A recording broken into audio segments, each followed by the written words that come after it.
Bismillah. Assalamualaikum warahmatullahi wabarakatuh. Selamat siang Bapak Ibu, kelas workshop menulis buku. Baik, sebelum dimulai, marilah kita berdoa menurut agama dan kepercayaan kita masing-masing. Berdoa dimulai.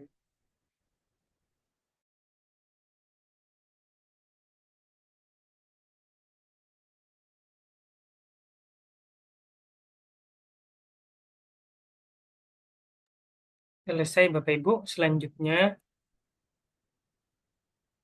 saya izin membacakan CV.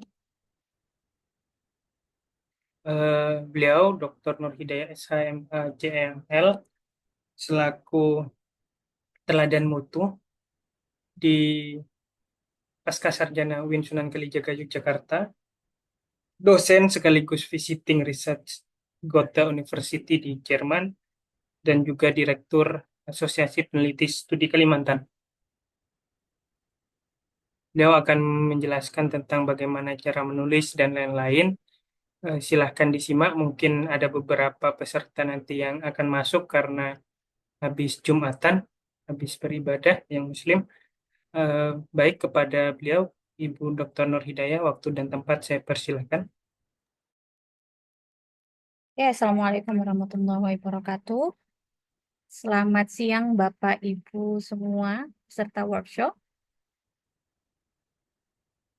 Kita membuat kelas ini per klaster ya Bapak Ibu agar nanti diskusinya lebih intim dan juga lebih banyak karena kalau nanti banyak pesertanya tidak bagi per klaster per hari akan membuat em, proses kita untuk melakukan diskusi lebih jauh agar outputnya dari workshop hari ini, Bapak Ibu akan menerbitkan tulisan yang akan kami akomodasi dalam book chapter yang ber-ISBN. Jadi kita membuat hanya beberapa orang dalam satu hari agar lebih banyak diskusi dan juga bagaimana nanti Bapak Ibu bisa lebih banyak mengekspresikan nanti wacana-wacana tulisan-tulisan yang akan ditulis di dalam book chapter. Sebelum itu, saya akan mulai untuk share screen terlebih dahulu ya Pak Nova ya.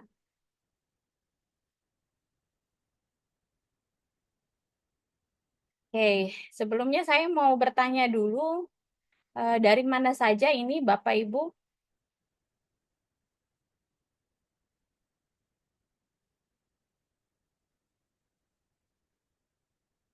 Ada Ibu Lea, dari mana Ibu Lea?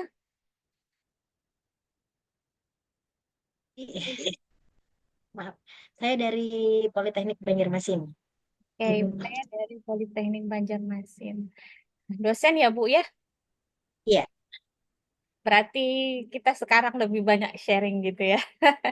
Karena saya yakin kalau dosen sudah punya banyak luaran, eh, dan mungkin hari ini hanya akan lebih banyak berdiskusi dan juga saling sharing wawasan-wawasan satu sama lain. Boleh juga Bapak Weko Satya Guntoro dari Banjarbaru, Bapak? Iya betul saya mahasiswa pasca sarjana di Lampung Mangkurat. Oh, baik, baik, baik. S2, S3 Bapak? Ambil yang S2. Oke, Alhamdulillah. Semoga nanti output tulisan hari ini juga menambah academic branding nanti untuk bisa lebih dahsyat lagi. Kemudian Bapak Putu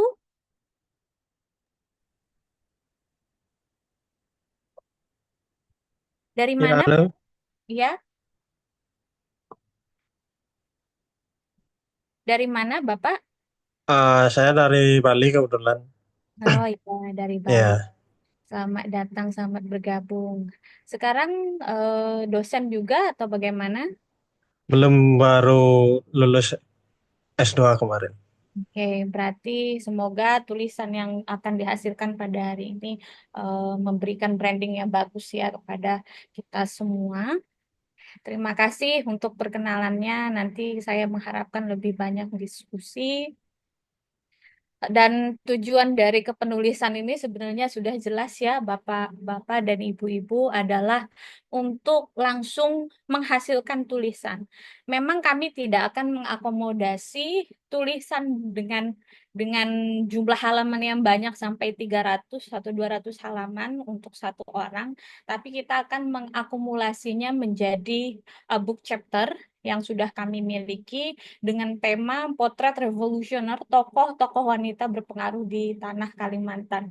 Nanti untuk Bapak Putu dan juga Bapak Putu yang dari Bali misalnya, boleh melakukan kajian literatur terkait dengan misalnya tokoh perempuan yang hari ini sedang sedang kita sebut misalnya sedang digandrungi oleh para NGO pelestari alam, misalnya dari asosiasi Aman Kalteng misalnya begitu, dengan data-data yang diambil secara kualitatif saja dengan melakukan pengkajian literatur. Itu boleh, nanti Bapak silahkan memilih untuk provinsi mana, dan saya yakin Bapak Ibu yang lain yang memang berdomisili di Kalimantan juga terbiasa untuk mencari referensi terkait tokoh-tokoh wanita, baik itu di Kalbar, di Kaltim, Kalsel, dan Kaltara. Kenapa kami menawarkan calling for authors yang ini? Karena memang saya merasa bahwa literatur terkait dengan eksistensi perempuan di Kalimantan itu sangat minim. Nah, jadi kita menawarkan ini agar nanti setidaknya literasi terkait perempuan dan gender role dari Kalimantan itu juga bisa terangkat ya.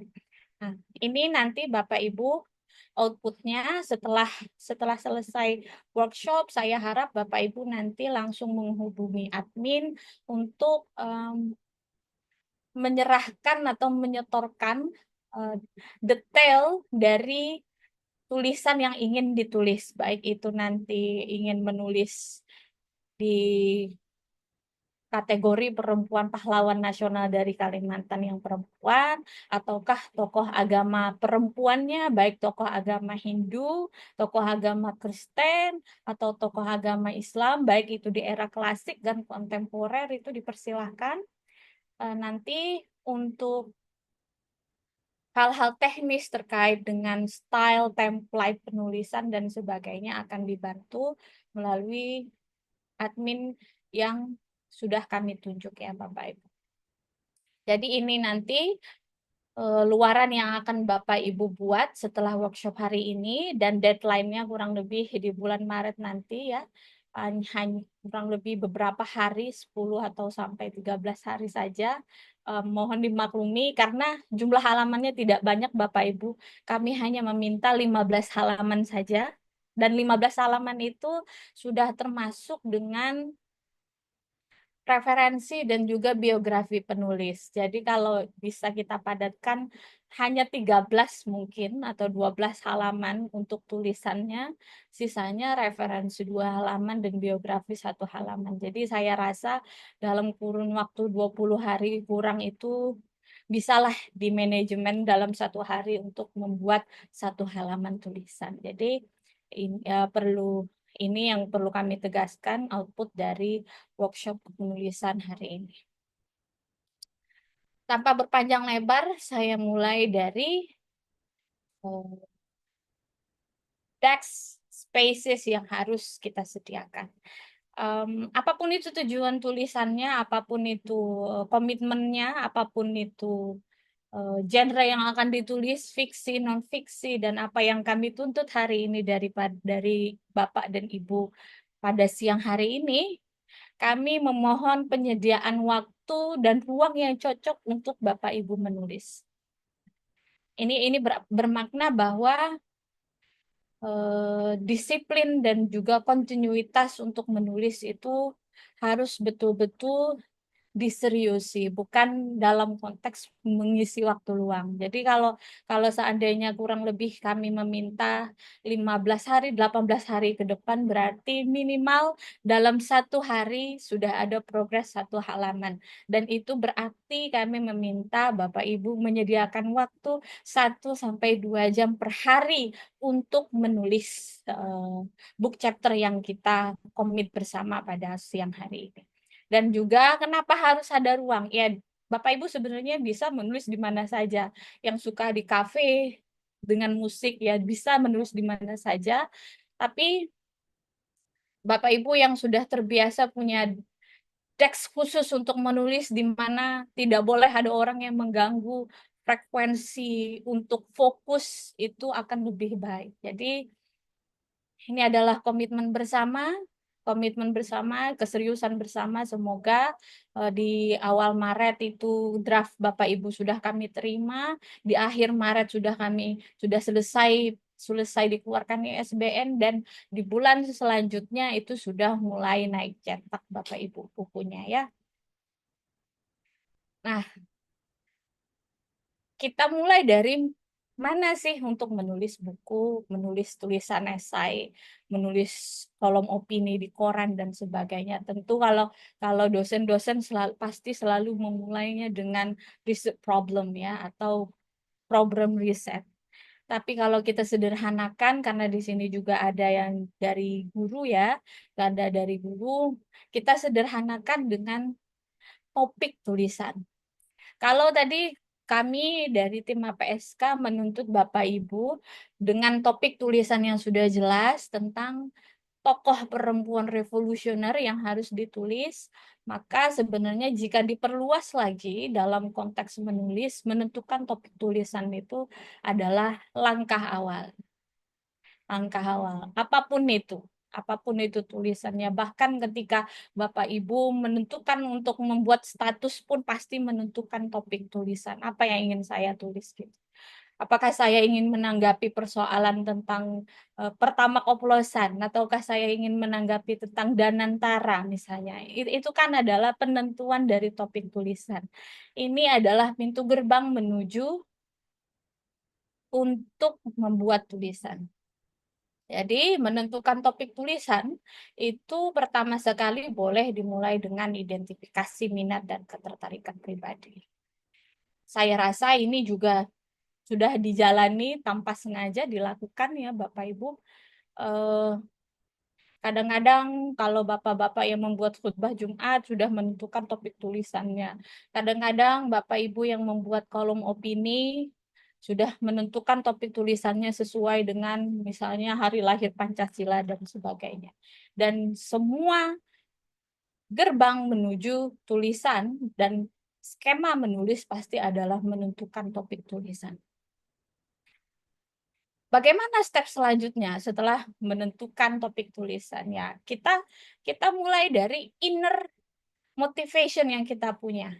Identifikasi minat dan ketertarikan pribadi.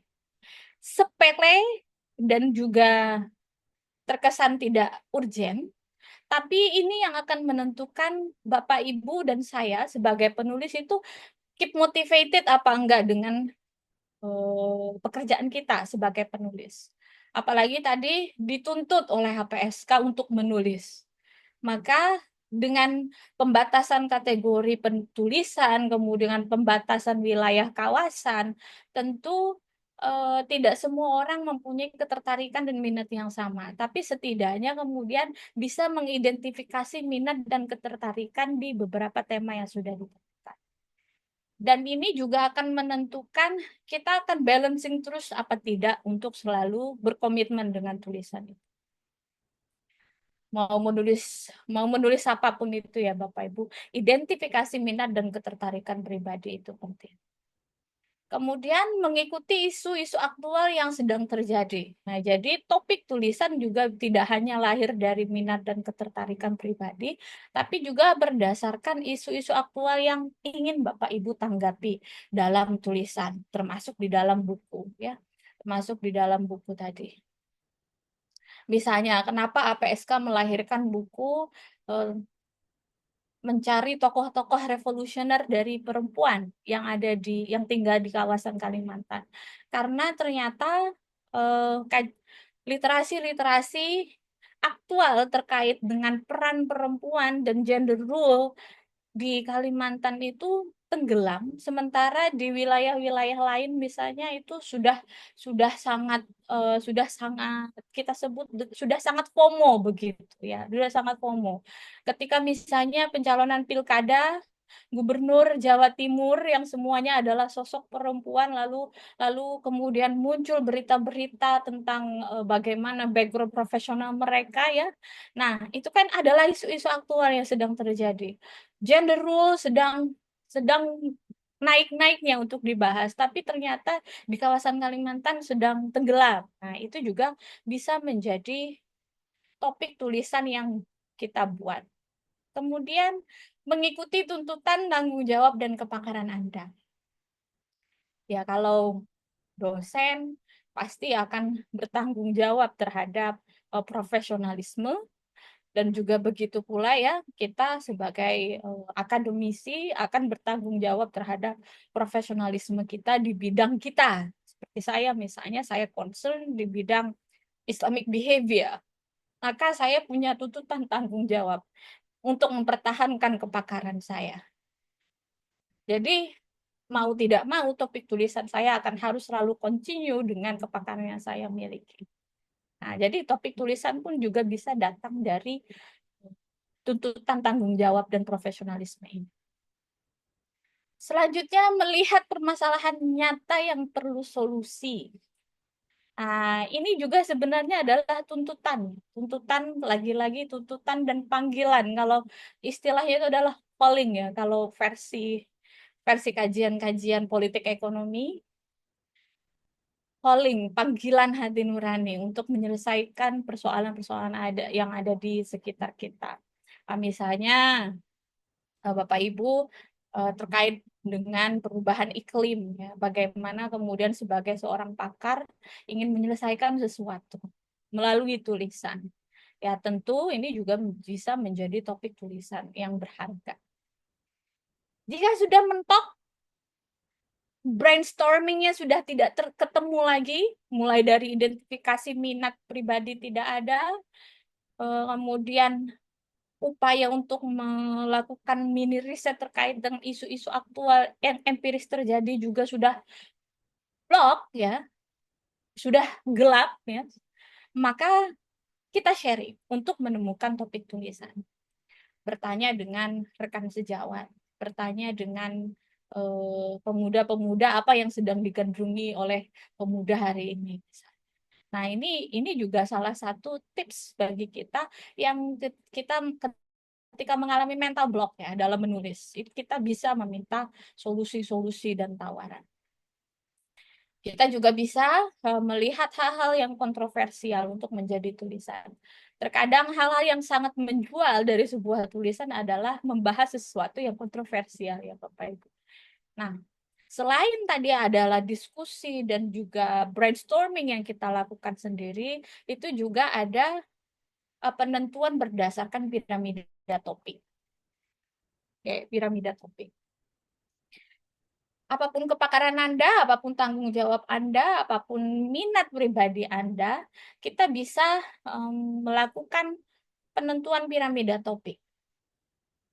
Misalnya, meskipun saya adalah akademisi yang tidak concern di bidang perubahan iklim, tapi saya punya minat di bidang itu, dan tidak mempunyai cukup wawasan di bidang itu, kita bisa membuat piramida topik. Misalnya, topik utama adalah perubahan iklim. Lalu kita turunkan ke dalam subtopik. Subtopik mau membahas apa? Tentang adaptasi perubahan iklim. Subtopik yang lebih spesifik diturunkan lagi adaptasi perubahan pola pertanian. Subtopik yang lebih spesifik lagi adaptasi pola pemukiman. Kalau mau dipecah lagi Bapak Ibu ya, untuk subtopik ini masih bisa dipecah lagi menjadi topik-topik yang lebih spesifik. Misalnya saya katakan bahwa adaptasi pola pemukiman itu ada isu terbaru tentang climate change migration atau migrasi akibat perubahan iklim. Nah, Jadi selain tadi melakukan brainstorming, selain berdiskusi dengan sejawat, selain itu kita bisa melakukan dan membuat piramida topik ini. Dan ini akan membantu kita untuk mencari celah dalam menulis ya. Dan ini juga akan membantu kita untuk bisa terhubung dengan isu yang lebih besar. Kalau isu kita itu adalah isu yang sangat lokal, ya, lokalitas sekali nih. Apalagi risetnya atau tulisannya, kajiannya kawasan, kayak Kalimantan. Kawasan. Kalimantan. Siapa yang kenal Kalimantan misalnya di luar negeri? Ternyata yang lebih terkenal adalah Borneo. Ya. Atau misalnya mengangkat isu yang terjadi di desa yang ada di Kalimantan. Misalnya di Tumbang Manggu. Siapa yang kenal dengan Tumbang Manggu? Kan? Tapi dengan piramida topik, Tumbang Manggu, dan juga misalnya adaptasi pola pemukiman, kita bisa menghubungannya dengan isu yang lebih besar karena kita sudah menemukan piramida topiknya. Jadi misalnya migrasi penduduk Tumbang Manggu di Kalimantan Tengah akibat perubahan iklim. Jadi meskipun isunya sangat-sangat lokal, tapi dengan bantuan piramida topik, kita bisa mengaitkan lokalitas itu dengan isu yang lebih global.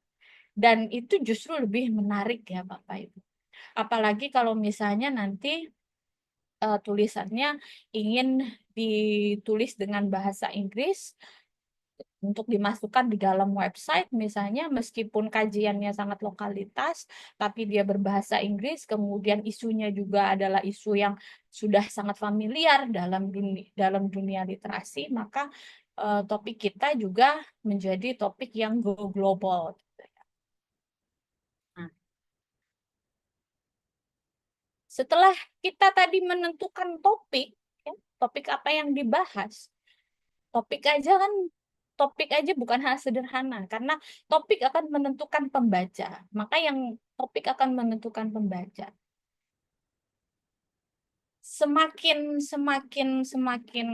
spektakuler topik yang kita bahas, maka juga kita bisa mapping pembaca kita. Makanya kalau menulis itu yang paling penting yang kita pikirkan adalah pembaca kita. Sasaran kita itu siapa? Jadi kalau kita menulis tanpa memikirkan siapa yang ingin membaca tulisan kita, nah itu yang akan membuat tulisan kita jarang disitasi.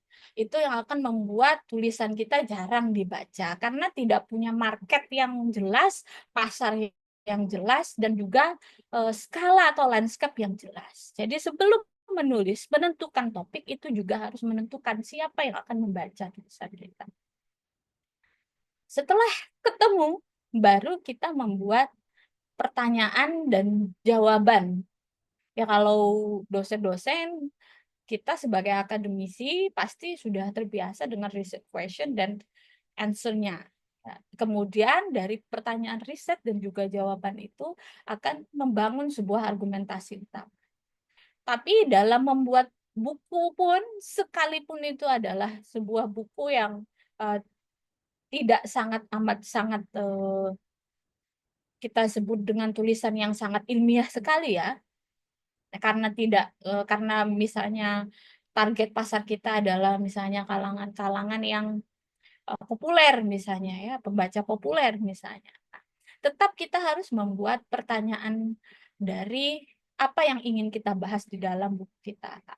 Dan itu menentukan fokus dari tulisan Bapak Ibu, tulisan kita. Kalau tidak ada pertanyaan dan kemudian tidak ada jawaban dari pertanyaan itu yang kemudian dijadikan argumentasi utama, maka tulisan kita itu akan terjebak nantinya ketika melakukan literatur review. Jadi, mengapa itu bisa terjadi? Karena para penulis yang tidak mempunyai pertanyaan riset dan juga mempunyai hipotesa awal, mereka tidak mampu memfokuskan. Nanti jika ketemu dengan data-data pendukung yang dianggap bagus, maka ingin membuat semuanya ke dalam tulisannya. Sehingga tulisan itu tidak mempunyai arah yang jelas. Jadi pertanyaan dan jawaban yang menjadi argumentasi utama itu sangat penting setelah penentuan topik.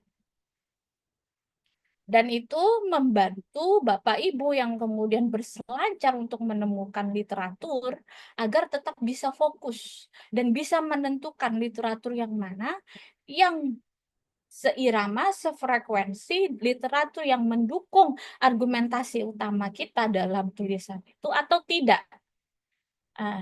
Jangan sampai karena banyaknya literatur yang kita dapatkan, kita tenggelam dengan data. Kita tenggelam dengan literatur yang ada, tulisan kita itu kemana-mana, nggak jelas. Hal yang nggak penting pun dibahas di dalam tulisan itu. Nah, ini jangan sampai terjadi. Makanya ketika kami minta hanya 15 halaman, itu berarti bahwa literatur yang digunakan pun adalah literatur yang juga memang mendukung argumentasi utama yang sedang dibangun, klaim yang sedang dibangun di dalam tulisan itu. Misalnya saya kasih contoh, karena tadi kalau book chapternya membahas tentang tokoh wanita di Kalimantan, ya, di sini saya akan memberikan gambaran tentang peran asosiasi wanita Islam. Jadi peran asosiasi wanita Islam, saya mulai dengan bagaimana peran asosiasi wanita Islam dalam memberdayakan muslimah di Kalimantan. Topik ini Bapak Ibu berangkat dari tadi, bagaimana cara kita menentukan topik. Kalau ini berdasarkan tuntutan dari APSK tadi. Atau juga berdasarkan tuntutan minat saya terhadap kajian gender.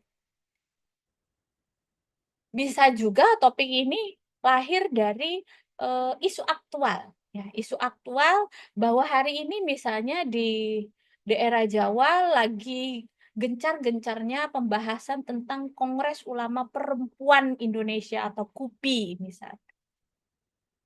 Nah, jadi topik ini lahir dari banyak faktor Bapak Ibu yang tadi sudah saya sebutkan di awal. Lalu setelah topik itu ditemukan, setelah topik itu dibuat jadi piramida topik, saya mendapatkan bahwa Asosiasi Wanita Islam ini sedang hangat-hangatnya bergerak dalam akar rumput di wilayah Kalimantan Tengah. Jadi pertanyaannya 5W1H bisa fokus pada bagaimana ataupun mengapa, karena dari pertanyaan bagaimana dan mengapa itu akan melahirkan jawaban yang mempunyai analisis yang kaya dibandingkan menggunakan pertanyaan apa, siapa gitu ya. Jadi pertanyaannya bagaimana peran Asosiasi Wanita Islam dalam memberdayakan muslimah di Kalimantan.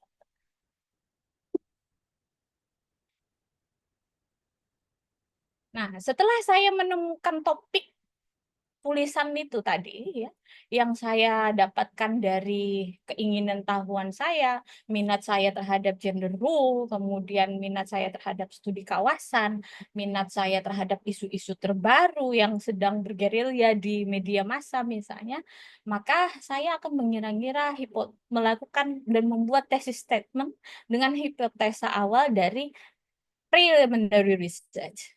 Jadi preliminary research ini adalah kita sebut dengan pendalaman topik yang kita akan bahas. Jadi kalau saya membahas wanita Islam, setidaknya saya melakukan pendalaman terlebih dahulu. Apa mereka? Siapa mereka? Saya akan mencari mereka, saya akan melakukan sedikit mini riset terkait dengan wanita Islam. Ya, tidak perlu banyak-banyak karena belum masuk ke dalam penulisan, hanya sekedar membantu untuk merumuskan pembuatan argumentasi utama. Jadi argumentasi utama itu bisa dibuat dalam 1-2 kalimat saja bisa, dan bisa dibuat dalam satu paragraf terdiri dari 1-5 kalimat. Nah, jadi argumentasi utama itu dimulai dengan kalimat tentang apa yang masih minim dipahami tentang topik yang Anda angkat. Jadi itu berada di kalimat pertama.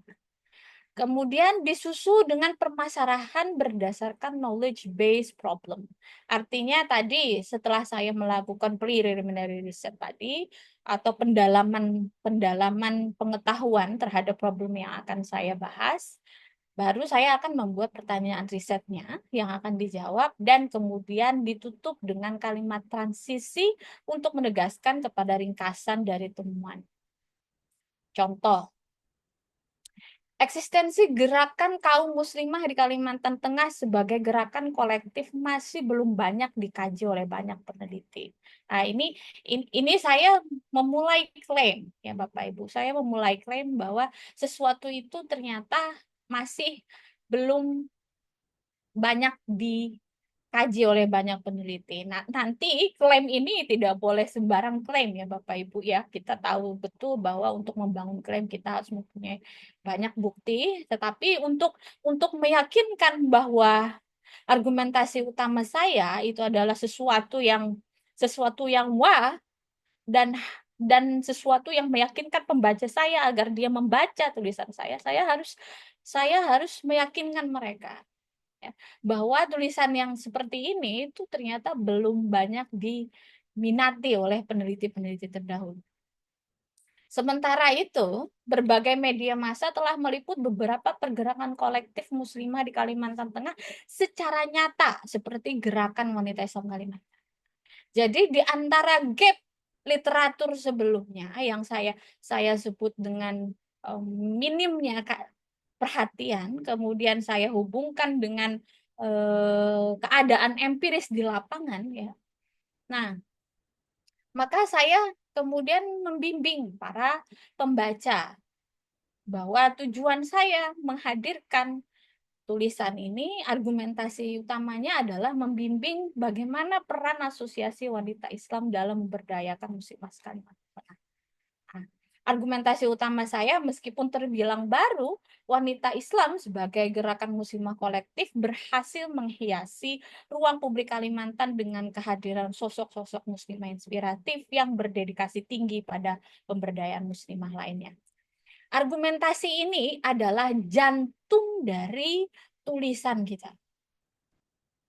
Jangan sampai ada celah di dalam tulisan kita yang justru meruntuhkan argumentasi utama kita. Maka semua yang akan kita tulis itu mengejawantahkan argumentasi kita, mendukung argumentasi utama kita. Dan ini juga membuat kita lebih fokus dan membantu pembaca untuk memahami logika yang kita bangun. Jadi kalau nanti di bagian isi saya membahas tentang sejarah wanita Islam, maka pembaca itu memahami bahwa kita ingin memperkenalkan sosok wanita Islam ini dengan klimaksnya adalah kehadiran mereka itu adalah sosok-sosok inspiratif. Nah, jadi flow yang kita tulis itu sistematis dan pembaca kita itu memahami logika tulisan kita. Nah, itu penting sekali dalam membuat karya tulis ilmiah ya Bapak. Kemudian, setelah argumentasi utama ditemukan, memastikan dukungan literatur kita cukup.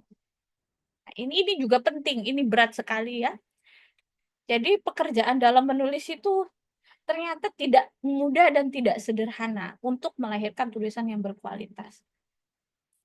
Memastikan literatur kita cukup. Maka kita harus bergerilya dengan berbagai sumber-sumber untuk menemukan itu. Ketika saya membahas wanita Islam, ternyata Google Scholar tidak menunjukkan banyak penulis tentang itu. Maka saya hanya bisa menjadikan data-data primer yang bersumber misalnya dari nanti wawancara, observasi langsung misalnya sebagai data utama. Lalu bagaimana memastikan dukungan literatur saya cukup? Ya karena tadi saya sudah membuat piramida topik, maka piramida topik itu akan membantu mensupport literatur saya agar literatur terkait kajian wanita Islam itu cukup. Ya. Baik itu dari literatur sekunder. Nah, kemudian dari mana saja bisa didapatkan? Ya? Hari ini penggunaan AI itu sudah sangat memudahkan ya Bapak Ibu. Saya juga meskipun masih mencari secara manual, tapi juga berupaya untuk mempersingkat pekerjaan saya dalam menulis dengan menggunakan beberapa website yang mempermudah untuk menemukan literatur. Misalnya Undermine atau Product Hunt atau Leadmaps. Jadi kalau Leadmaps, setelah misalnya mereka mengeluarkan satu artikel, mereka kemudian akan langsung menghadirkan banyak artikel-artikel lain yang eh, serumpun, yang seirama, yang juga membahas tentang itu dan menghadirkan visualnya. Nah, jadi ini sangat membantu kita sekali. Termasuk Art Discovery itu juga sangat membantu untuk menemukan literatur-literatur kita lebih cepat ya, lebih efektif dan efisien dibandingkan kita mencari satu-satu di Google Scholar gitu. Nah, ada juga banyak ya Bapak Ibu AI assistant untuk mencari literatur. Misalnya ini ada dari Undermine Research Assistant. Ini boleh kita akses. Saya ingin mencari artikel terkait apa ya, buku terkait apa, mereka akan langsung membimbing kita. Nah, ini sumber-sumber lain yang bisa digunakan. Ya, ada Moraref Kemenak ya. Ada Microsoft Academic, saya juga suka ya ke sini. Ada Connected Paper juga membantu untuk memperlihatkan visualisasi, bahkan bisa memberikan perbandingan ya dari tulisan-tulisan yang satu dengan tulisan lain dengan menampilkan abstrak-abstrak yang berbeda. Setelah pencarian literatur, maka pastikan daya dukung data kita itu cukup. Ya. Dalam kasus tadi yang wanita Islam itu untuk literatur sekunder cukup sulit, ya cukup sulit. Maka untuk sumber primer bisa saya cari dengan misalnya draft-draft pidato mereka, ya peraturan terkait dengan legalitas wanita Islam itu dikeluarkan dari misalnya Kemenkumham, ya itu bisa digunakan sebagai sumber primernya. Setelah selesai dengan melakukan collecting data, dengan melakukan pencarian literatur, maka bangun struktur tulisan. Nah, tadi untuk kalau book chapter itu kami tidak memberikan bangunan struktur tulisan ya kepada Bapak Ibu sekalian, karena kami menghargai originalitas karya dan kreativitas para penulis. Jadi apapun nanti isi yang ingin dibahas itu kami serahkan kepada para penulis. Nah, maka bangun struktur tulisan saya rasa ini hal yang biasa dilakukan ya. Tapi yang paling penting itu adalah nanti di bagian dan masih saya ingatkan bahwa struktur dari isi harus mendukung argumentasi utama agar tetap fokus pada topik yang dibahas ya Bapak Ibu. Nah, yang paling penting yang menjadi catatan itu nanti di bagian isi atau middle section ya. Itu karena hanya 15 halaman, itu kami ingin datanya itu kaya akan literatur dan juga kaya akan analisis. Jadi data dump-nya, kumpulan data itu yang sudah dianalisis dan juga list temuan dalam tulisan Bapak Ibu itu kaya di dalam analisis. Dan kalau bisa menunjukkan pemahaman yang baru yang berangkat dari temuan yang ingin diungkapkan dalam tulisan. Nah, ini nanti Bapak Ibu kalau seandainya menggunakan teori dengan grounded teori ini bisa ya, meskipun tidak mesti selalu sesuatu yang tidak pernah dibahas, tapi mungkin cara pandang yang cukup berbeda dengan angle yang berbeda. Ya, yang ini bermakna bahwa tulisan kita itu setidaknya memberikan sumbangan pemikiran yang kaya begitu, tidak hanya sekedar deskripsi. Nah, lalu dalam penulisan isi atau middle sectionnya, ya meskipun kita tidak sedang membuat tulisan non-fiksi, ya tidak sedang membuat novel, tapi tetap harus ada plot twistnya ya Bapak Ibu.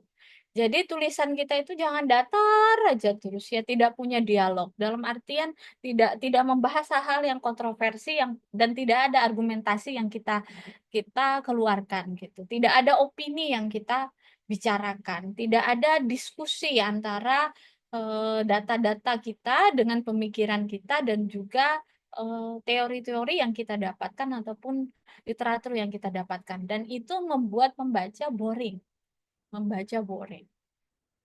Boleh memasukkan plot twist tapi tidak terlalu banyak karena kita tidak berkecimpung dalam tulisan fiction, tapi ini penting ya untuk tetap mempertahankan motivasi reader kita untuk selalu penasaran dengan tulisan kita.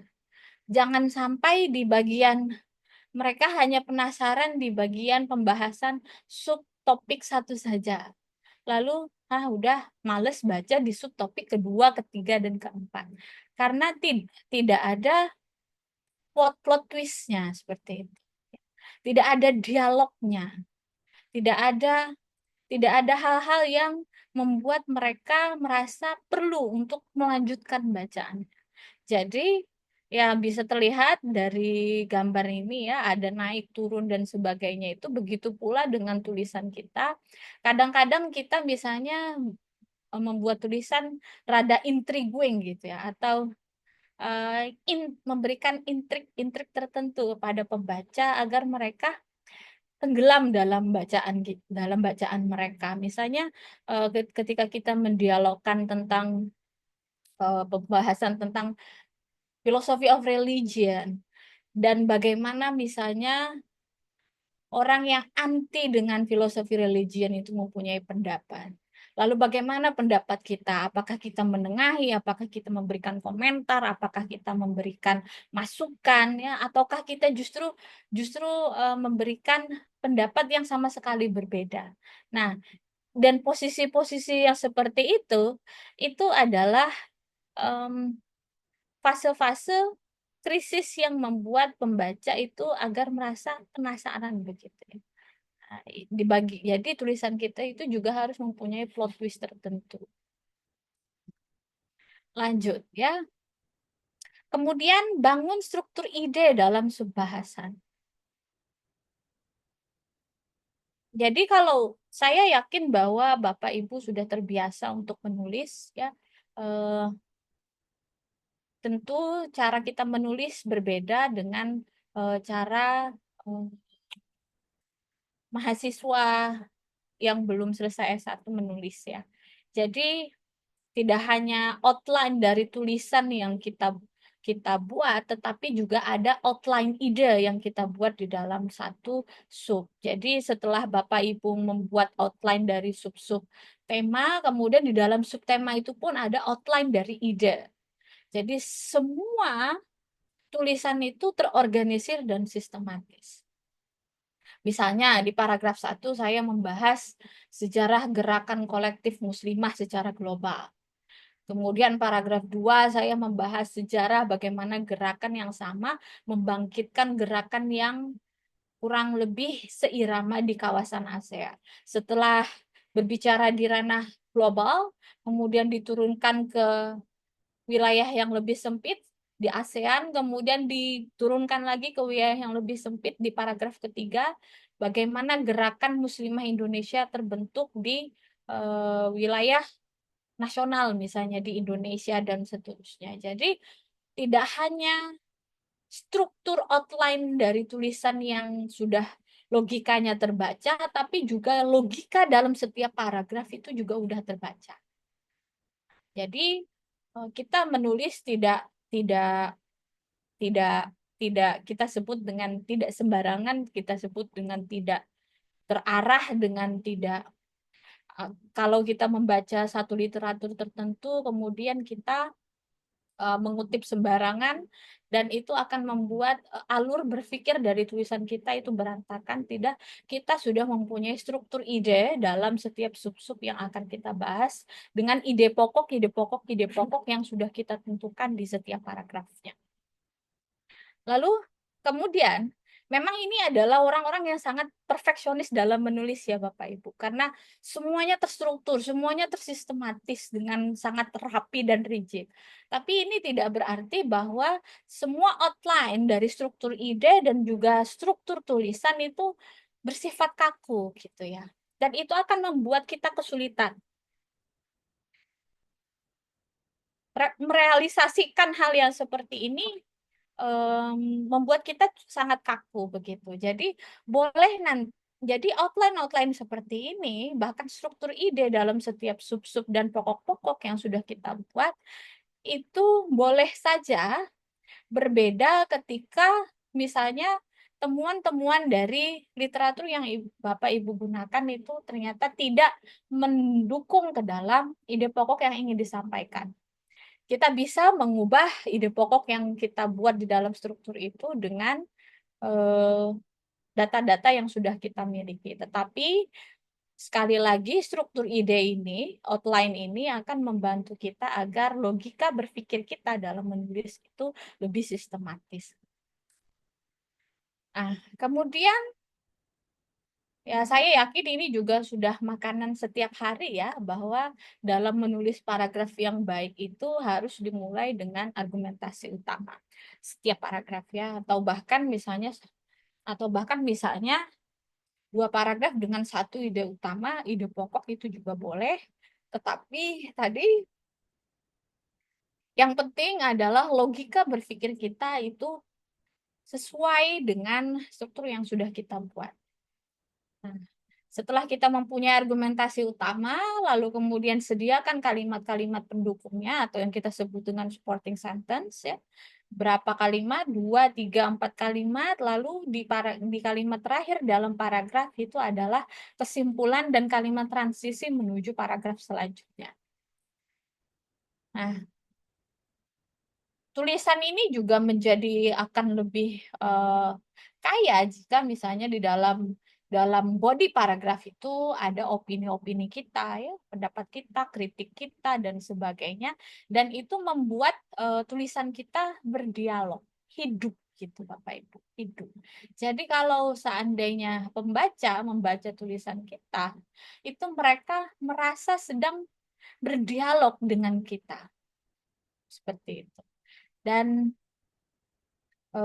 memang kembali lagi sangat rigid, sangat sistematis, tapi memang faktanya harus seperti ini, karena yang kita pikirkan adalah bagaimana pembaca itu memahami apa yang ingin kita tulis, apa yang ingin kita sampaikan.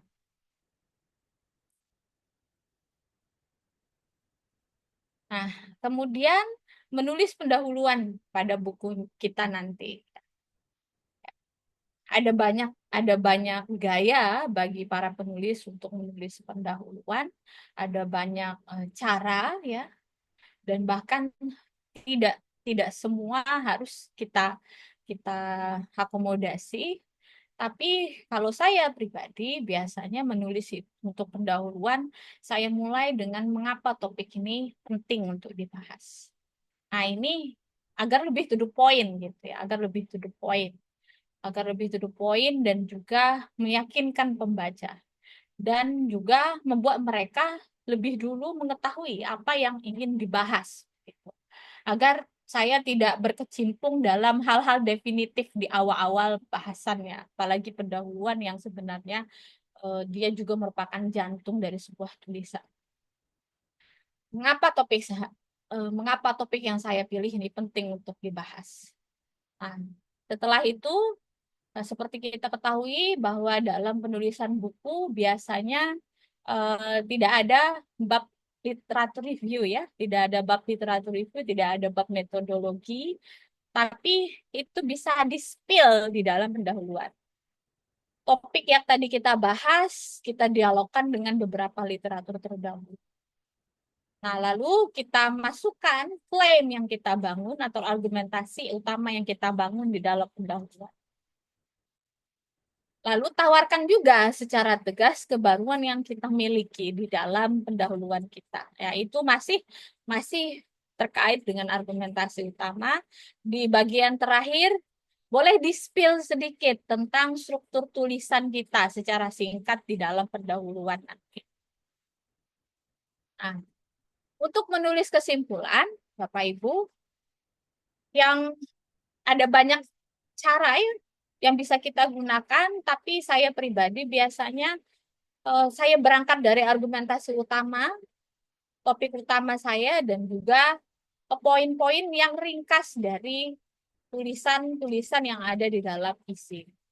Jadi, kesimpulan itu tidak hanya men-summary, tapi juga memberikan gambaran ringkas apa sih yang semua sebenarnya dibahas dari tulisan yang sudah kita tulis. Demikian dulu, sampai sana dulu kira-kira Bapak Ibu, bagaimana, ada yang ingin kita diskusikan, sharing bersama?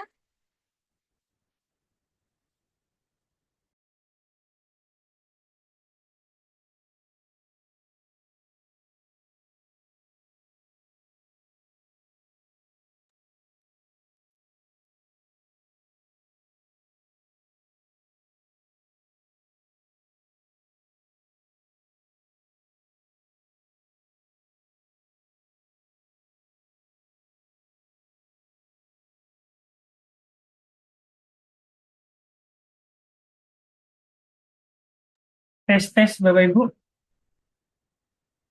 Ya, silakan kalau ada yang mau ditanyakan.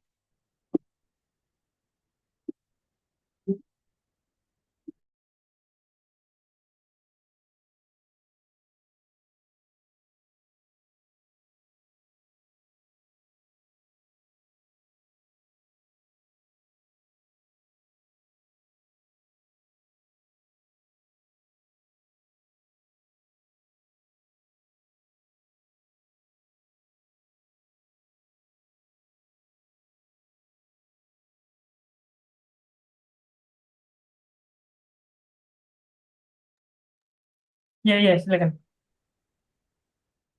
Oke, saya akan tunjukkan tulisan dari peserta sebelumnya ya Bapak Ibu. Punya Profesor Eni.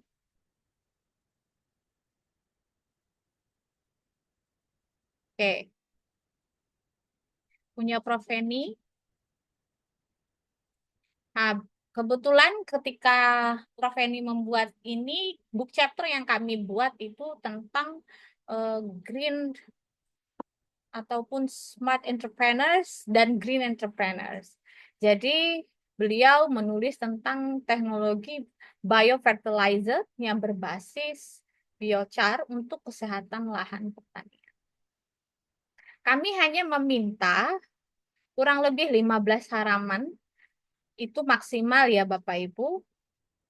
Jadi pendahuluan di dalamnya sudah ada argumentasi utama tadi yang saya sebut. Argumentasi utamanya, Prof. Eni membuat argumentasi utamanya di bagian pertama.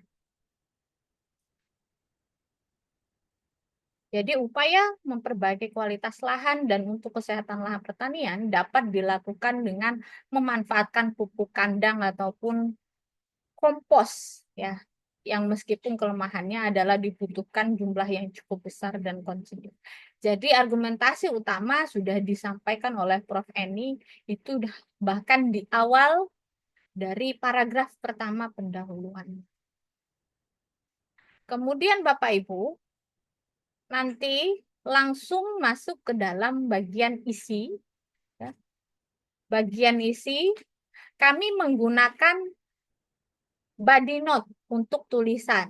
Jadi style citasi yang Bapak Ibu gunakan adalah body note. Nanti bisa menggunakan Zotero, boleh Mendeley. Dan itu akan mempermudah kami, tim editor, dan untuk melakukan layout ya. Kemudian cukup dengan penutup, daftar pustaka, dan biografi penulis ya, atau biografi Bapak Ibu sebagai penulis. Jadi cukup segitu saja, kurang lebih 2 halaman referensi atau daftar pustaka, dan 10 halaman isi dari pendahuluan sampai ke kesimpulan. Jadi nanti eh, job desk yang Bapak Ibu wajib kumpulkan ke kami adalah tulisan yang harus dikumpulkan pada tanggal 13 Maret nanti. Seperti ini saja. Bagaimana? Apakah ada yang mau didiskusikan terkait dengan job desk Bapak Ibu untuk menulis?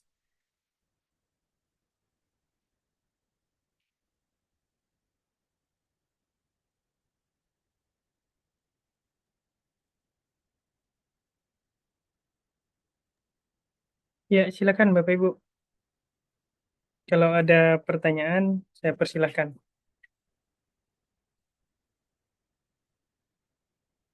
Bu Lia Emilia, silakan.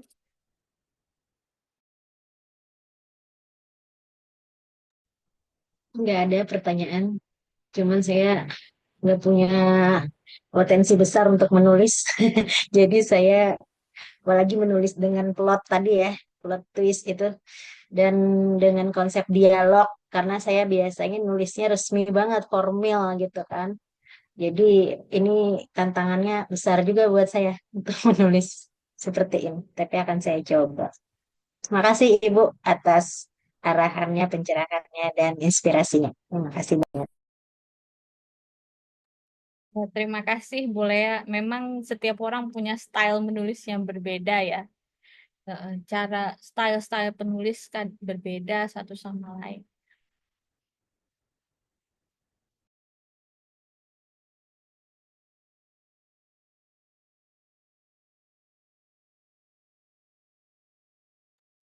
Tapi Bu Lea tetap mau berkontribusi ya untuk menulis di book chapter itu ya. Iya, saya coba. Walaupun jelek tulisan saya nantinya. Bu, sama-sama Bu, sama aja kita. Nanti kami tunggu ya Bu Lea untuk penyerahan, kalau bisa hari ini untuk penyerahan informasi terkait dengan mau membahas kategori apa dan juga di wilayah apa begitu, untuk tulisannya. Biar langsung kami buat list-list penulisnya. Nanti template-nya dikasih kan ya Bu ya? Oh ya, Template. ya. Ya, baik Ibu. Insya Allah.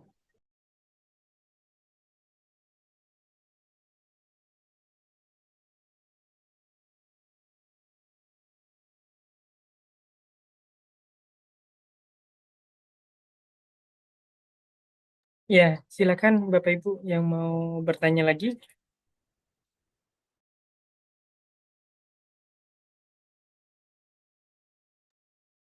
Pak Weko, gimana keberatan untuk book chapternya tanggal 13 Maret ya?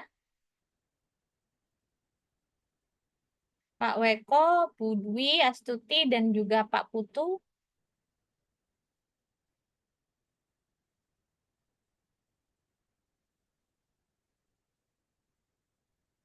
Atau kita masih ada satu lagi untuk tema, masih ada 2. Coba gitu. Pak Novo boleh diperlihatkan untuk batch 5 di bab 1 dan juga di bab 10 yang masih kosong itu untuk ditawarkan ke penulis. Oke, ini aja apa eh, Bu Nur Hidayah nyari. Ini ada gaya selingking baru untuk penulisan Bapak Ibu untuk menambah wawasan Bapak Ibu nggih.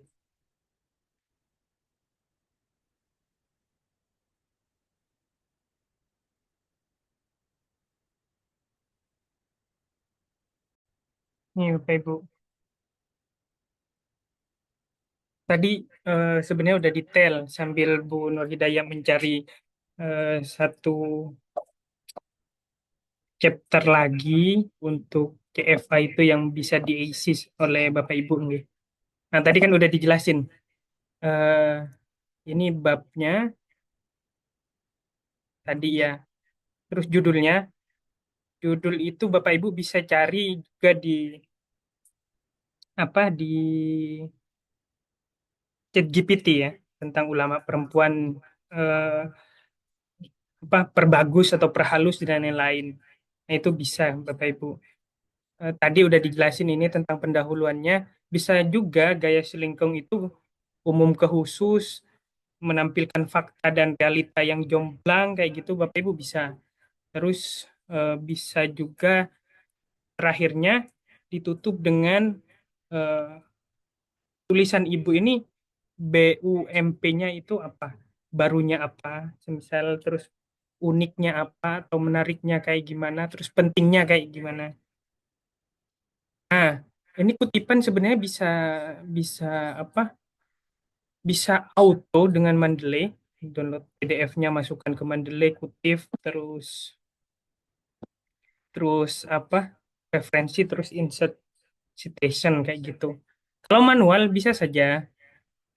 Jadi buka kurung nama penulis, koma, tahun kayak gitu. Itu udah pakem Bapak Ibu. Saya sering eh, editing bersama penerbit. Jadi ya ini udah apa udah SOP-nya kayak gitu. Keluar dari ini kita nggak bisa. Jadi harus direvisi. Kayak gitu. Nah, tadi selain pendahuluan kan isi ya. Isi itu langsung saja B apa gitu ya dan seterusnya. Sebenarnya mau berbicara apa di B? Ya berbicara tentang pentingnya penelitiannya. Terus diskusikan riset-risetnya dengan bahan-bahan teori, analisis, riset dan lain-lain kayak gitu Bapak Ibu. Nah, terus penutup tadi ya udah menyimpulkan terus kelimatnya, saran riset lanjutan dan lain-lain. Nah, ini juga penting eh, daftar pustaka juga bisa auto, bisa bisa manual Bapak Ibu. Semisal nama pengarang itu wajib di Bali. Jadi semisal eh, Ahmad Fatoni. Jadi Fatoni, Ahmad. Terus baru diteruskan lainnya, judul dan lain-lain dan seterusnya. Nah, ini bisa bisa pakai auto di Mendeley dengan cara eh, reference terus insert bibliografi gitu ya. Nanti auto akan keluar. Jika manual, Bapak Ibu bisa nama pengarang dibalik judul buku, kota, penerbit tahun udah seperti itu aja udah bisa masuk ya Bapak Ibu. Nah, ini jangan lupa beberapa kali saya cek paper-paper di APSK itu nggak ada biodata ringkas atau biodata penulis itu udah satu paket kalau sama penerbit itu. Jadi ini wajib ada.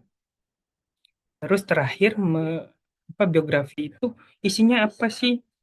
Ya diantaranya biografi akademik, terus tulisan ataupun prestasinya. Dan yang terakhir adalah emailnya Bapak Ibu. Nah, jadi itu tambahan dari saya gaya selingkung yang bisa Bapak Ibu juga bukan kayak gitu. Jadi emang beberapa tulisan untuk buku itu ada SOP-nya, untuk jurnal itu ada SOP-nya. Bapak Ibu bisa mengikuti. Ini untuk memperkaya saja. Itu saja kalau tambahan dari saya untuk mempermudah. Nanti kan juga ada guru ya selain dosen. Jadi untuk mempermudah saja. Itu saja. Ketemu Bu Nur Hidayat gimana? Oke, silakan.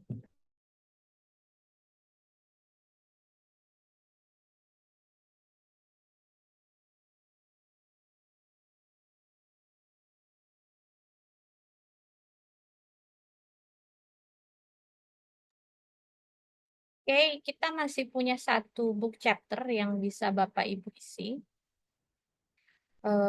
Itu berjudul Urbanisasi Borneo, Imajinasi, Peluang atau Utopia, ya. Bab yang masih kosong itu ada di bab 1 dan juga bab 10. Jika misalnya Bapak Ibu ingin kolaborasi dalam satu bab ini, berapa orang misalnya, satu atau dua orang, di bab 10 satu atau dua orang juga boleh ya.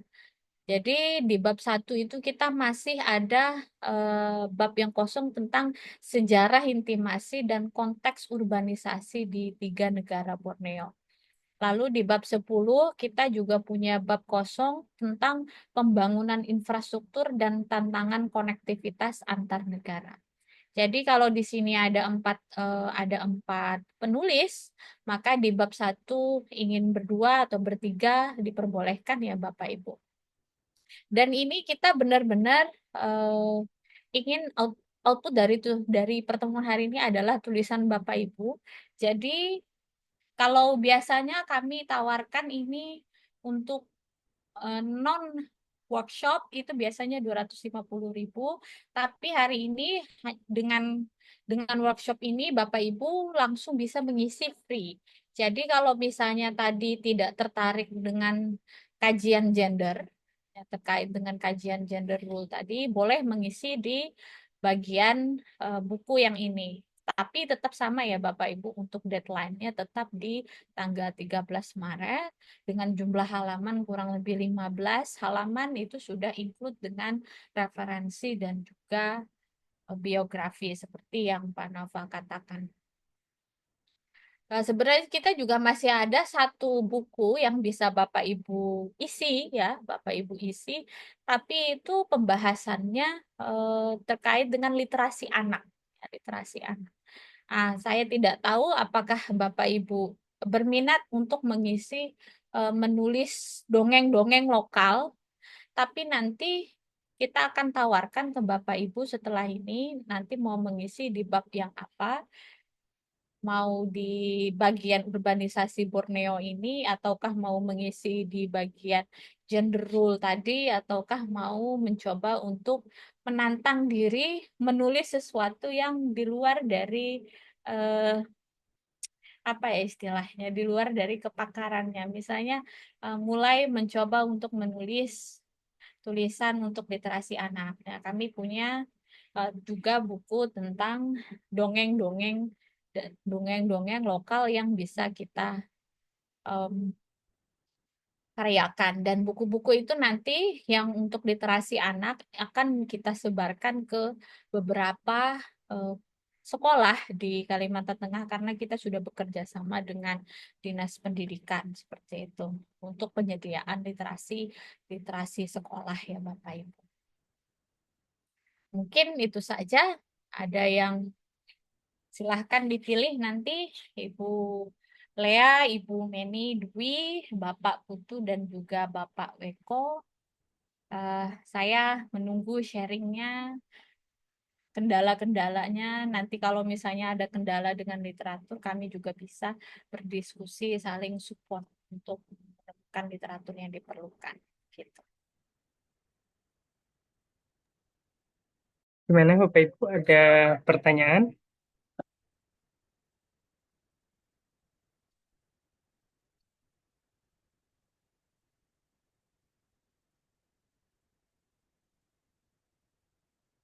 Jadi ini beberapa buku dari yang sudah kita tulis Bapak Ibu.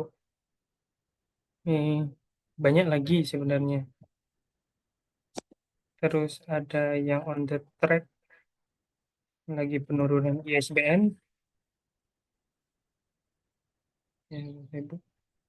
Terus ini juga ada.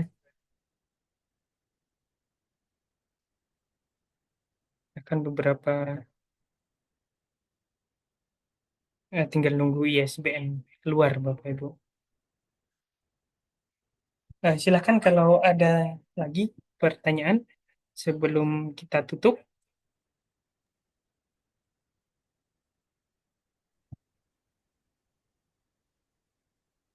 Pak Naval, nanti kita tawarkan setelah penulisan, setelah draft sudah naik cetak, kita akan melakukan diseminasi buku, Bapak Ibu. Jadi diseminasi ini adalah semacam seminar untuk memperkenalkan buku-buku Bapak Ibu ke ruang publik. Tujuannya adalah untuk menarik pembaca, khususnya menarik pembeli buku Bapak Ibu juga.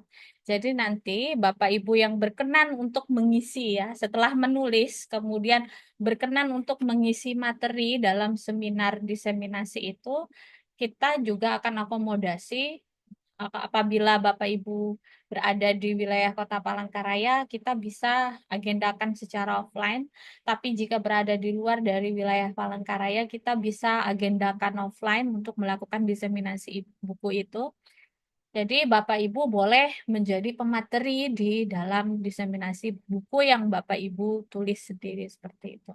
Nah, itu tadi barangkali fasilitas-fasilitas yang bisa kami tawarkan selain untuk mengakomodasi tulisan dan juga memperkenalkan pemikiran Bapak Ibu kepada ruang publik seperti itu.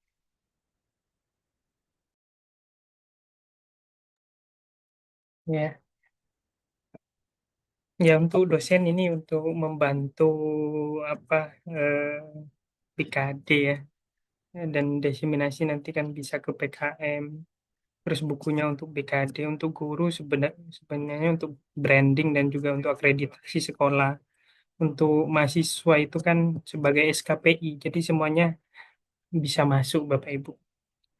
Ya, sebelum ditutup ada lagi yang mau ditanyakan Bapak Ibu? Tahu cukup?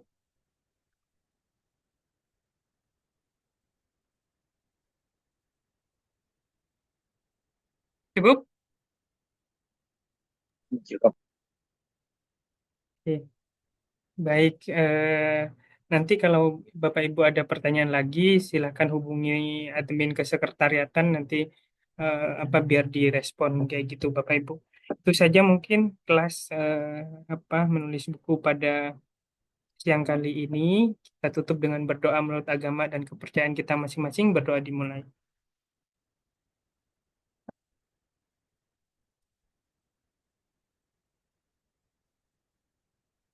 Selesai Bapak Ibu.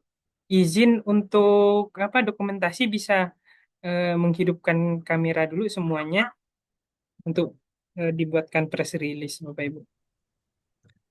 Saya izin nggak bisa ngidupin kamera karena kamera lagi rusak. Oh, nggih, nggih, nggih. Baik, baik, baik. Nggih. Izin saya hitung. 1, 2, 3.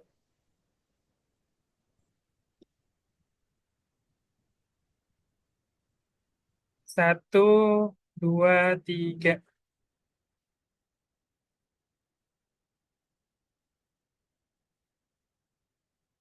Ya, itu sebagai penutup kita. Tapi kalau Bapak Ibu ingin bekerja sama kampusnya untuk pelatihan buku, jurnal, berita, dan lain-lain, kami siap. Juga untuk MAN Kota Palangkaraya kita juga siap. Kayak gitu. Perangkatnya udah semuanya dari dari pelatihan sampai penerbitan kita punya. Jadi apa saya rasa itu hulu ke hilirnya udah jelas kayak gitu. Itu saja mungkin yang bisa kita sampaikan. Kurang lebihnya mohon maaf. Assalamualaikum warahmatullahi wabarakatuh. Selamat siang, Bapak Ibu. Terima kasih semua Bapak Ibu. Terima kasih. Terima kasih.